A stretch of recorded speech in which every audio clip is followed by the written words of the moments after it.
नारद जी को थोड़ा आया कि काम विजयी हो, भगवान के पास गए, शंकर जी के पास। बोले हमने काम विजयी किया, इसलिए बता रहे हैं कि उनको क्रोध भी नहीं आया, शंकर जी को क्रोध आ गया था। शंकर जी ने कहा बहुत बढ़िया बात है, हमसे तो बता दिए, भगवान से मत कहना जाके। तो उनको लगा ये हमारी प्रशंसा सह नहीं पा रहे हैं। हरि जी के पास गए, सीधे पहली बात यही रखे, भगवान से कहा कि हम काम विजयी। तो भगवान ने कहा आपका काम विजयी होना कोई आश्चर्य की बात नहीं, आपका जो सुमिरन कर ले वो काम विजयी हो जाए। और फुलरा बढ़ गया। अच्छा प्रभु। बोले हाँ चलो। और आगे जाके नगर रच दिया भगवान ने माया का। तो वहां लोग बातचीत कर रहे थे। बोले नारद जी ने कहा क्या? बोले एक राजकुमारी का स्वयंवर हो रहा है महाराज के। तो ऐसे गए और राजा ने देखा, साष्टांग दंडवत, कुछ नहीं सब माया के द्वारा रचा, साष्टांग दंडवत किया। आओ महाराज नारद जी। अच्छा आप हमें पहचान? हाँ महाराज आपको कौन नहीं पहचानता, आप तो विश्व पूज्य है। नारद जी को सिंहासन पे बैठा ला, लाओ राजकुमारी को। कोई राजकुमारी को देखा, वो विश्व मोहिनी भगवान की माया। नारद जी के ओंठ सूख गए, काम विजय करके आए भगवान से, ओंठ सूख गए कि यार मतलब जिंदगी में ब्याह का मन नहीं हुआ, पहली बार देख करके ब्याह का मन हुआ राजकुमार नारद जी। अब वो जो राजा थे उन्होंने कहा महाराज लड़की का हाथ दे के बताओ दूल्हा कैसा मिलेगा। जो ही रेखा देखी सोई कि जो दूल्हा इसका होगा वो अविनाशी, लक्ष्मीपति और सब भगवान के गुण। तो उन्होंने कहा बस अब तो ब्याह पक्का, हम ही करेंगे ब्याह। लेकिन मुझे नारद के रूप में कौन ब्याह करेगा, नारद के रूप में कौन ब्याह करेगा। भागे एकांत में गए। खास बात यह है कि भगवान का इतना माया प्रभाव होने पर भगवान ही उनको अपने लगे।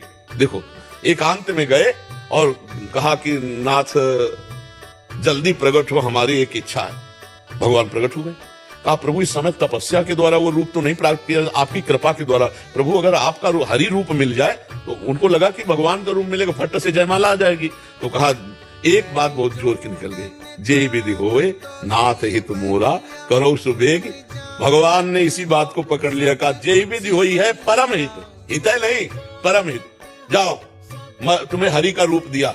नारद जी बड़े खुश हो गए, हरि बंदर को भी कहते हैं। अब वो सभा में गए तो सबको नारद जी दिखाई देते थे। राजकुमारी को दो शंकर जी के पार्षद थे, उनको मरकट बदन भयंकर। तो राजकुमारी सोचती इतनी सुंदर सभा में बंदर कहां से आ गया। तो उधर माला भी नहीं, तो जिधर जाती नारद जी उचक के उधर जाते, राजा खड़े हो जाते, वहां बैठ जाते, क्योंकि सबको नारद जी दिखाई दे रहे हैं। हर कितनी कुर्सी बदल दी, लेकिन राजकुमारी गले में माला किसी के नहीं डाले। इतने में भगवान आ गए राजकुमार बन के। भगवान स्वयं ऐसे मूर्तिमान, अरे भैया तुरंत जयमाला पड़ी और नारद जी को लगा कि यार जिंदगी चली गई, मतलब बहुत दुखी हुए। तो भगवान शिव के पार्षद कहे कि आप बड़े रूपवान हो, बहुत उचक रहे हो, जरा पानी में अपना चेहरा तो देखो। जो ही देखा तो बंदर का भयंकर। बोले इसी से राजकुमारी, हरि हमारे साथ धोखा किए, हमने कहा था हरि रूप देना, दे दिया बंदर का रूप। भागे, जा रहे थे वैकुंठ भगवान के पास, रास्ते में ही बात करते हुए भगवान गले में हाथ डाले और उसी राजकुमारी से बात कर। नारद जी ने कहा जल गए। देखो माया का प्रभाव, अपने इष्ट से जल गए कि जिंदगी में तो हमको चाह नहीं, एक बार ब्याह की चाह, वो भी ये आके कर ले गए। मतलब और कोई करता तो चलो, ये ही आके कर ले गए। भगवान से कहा कि परम स्वतंत्र न सिर पर कोई, भावे मनो करो तुम सोई। आज देखो नारद से पाला पड़ा है, जाओ मैं श्राप देता हूँ, जिस तरह मैं स्त्री वियोग से तड़प रहा हूं ऐसे तुम तड़पोगे, और जो बंदर का रूप दिया यही तुम्हारी सहायता करेगा। भगवान ने कहा स्वीकार है। तब हरि माया दूरी निवारी, कहा न रमा न राजकुमारी कुछ ले।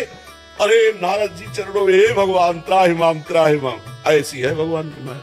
बड़े बड़े सिद्धों को जो है ना, नारद जी सिद्धों के गुरु है, तो हम तुम गर्व करें कि मतलब कुछ है तो आप समझ लो कि क्या दुर्दशा हो जाएगी।